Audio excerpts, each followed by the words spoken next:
Hello viewers, এই ভিডিওতে আমরা ফিল অ্যান্ড ক্লিয়ার সম্পর্কে জানব।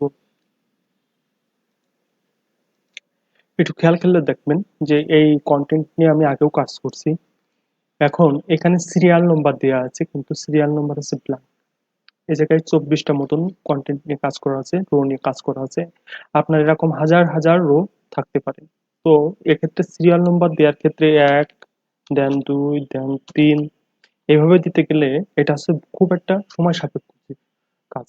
তো আপনি সেক্ষেত্রে কি করতে পারেন, এই 1 2 3 এটাকে সিলেক্ট করে এর ডান পাশের এই জায়গায় হোভার করে নিচের দিক টান দিয়ে যে পর্যন্ত লাগবে সে পর্যন্ত নিয়ে ছেড়ে দেবেন। দেখেন অটোমেটিক্যালি আপনার সিরিয়াল ওকে হয়ে গেল।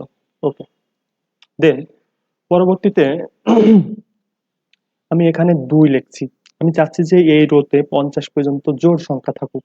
তো সেক্ষেত্রে কি করব, সেক্ষেত্রে 2 কে সিলেক্ট করে সর্বপ্রথম ফিলে যাব, ফিলে যে সিরিজে যাব, সিরিজে যাওয়ার পরে এখানে যে রো আছে সেটাকে কলাম বরাবর করলাম, যে আমার কলাম বরাবর যাবে। স্টেপ ভ্যালু হবে হচ্ছে আমার 2 করে, এবং আমার স্টেপ ভ্যালু স্টপ হবে ভ্যালু 50-এ, যে ওকে দিলাম। দেওয়ার পরে দেখেন এখানে 50 পর্যন্ত চলে গেল। আচ্ছা, ওকে, এখানে 1 আছে। তো আমি চাচ্ছি যে এখানে বেজোড় সংখ্যাগুলো থাকুক। সেক্ষেত্রে কি করতে পারি, সেক্ষেত্রে আমি এখানে যে ফিলে যেতে পারি।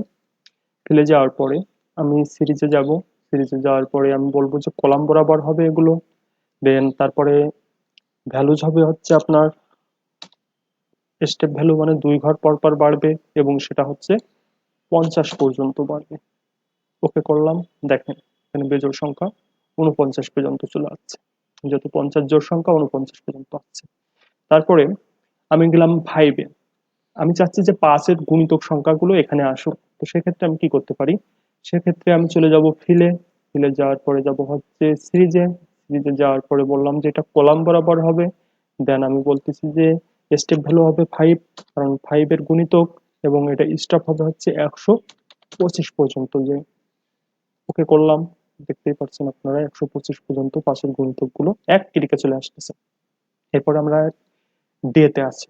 তো আমরা এই ডে পর্যন্ত ক্লিক করলাম, করে এটাকে টার্ন দিয়ে এ পর্যন্ত আসলে দেখেন সানডে পর্যন্ত চলে আসছে এক ক্লিকে। আপনাকে সানডে, মন্ডে, টুয়েসডে এভাবে লেখার কোনো দরকার নাই। আচ্ছা, এবার হচ্ছে মান্থ। মান্থের ক্ষেত্রে একই রকম, আমি জানুয়ারি ফেব্রুয়ারিকে সিলেক্ট করলাম। সিলেক্ট করার পরে একভাবে টেনে নিয়ে চলে আসলাম। চলে আসার পর দেখেন ডিসেম্বর পর্যন্ত চলে আসলো। আপনাকে টাইপ করার কোনো দরকার নাই। এরপরে হচ্ছে ডেটে গেলাম। ডেটে যে আমি ফিলে গেলাম, ফিলে যে সিরিজে গেলাম।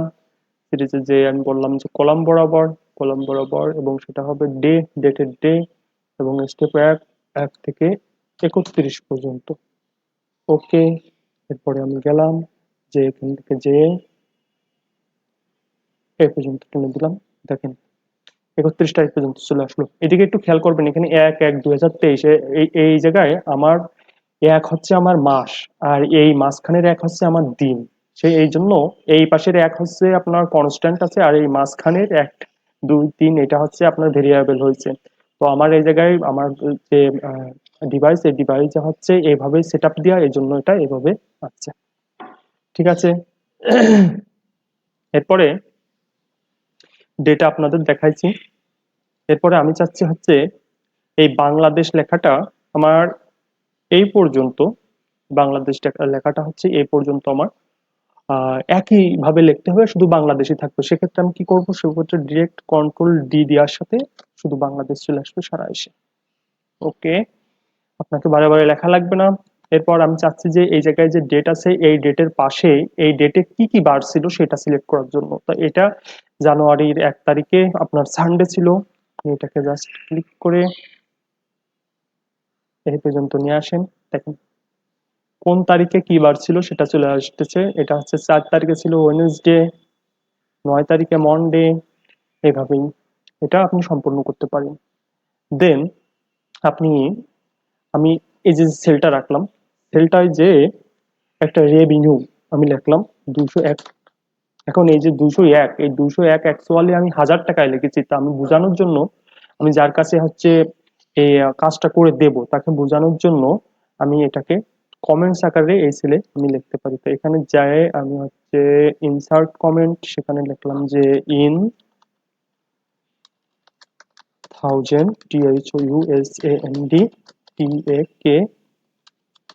ইন থাউজেন্ড টাকা। ওকে, দেখেন এটাকে ক্লিক করার সাথে এর উপরে হভার করার সাথে দেখাচ্ছে ইন থাউজেন্ড টাকা, মানে 201 টাকা না, ইন থাউজেন্ড টাকা মানে 2,02,01,000 টাকা, এইটা আর কি।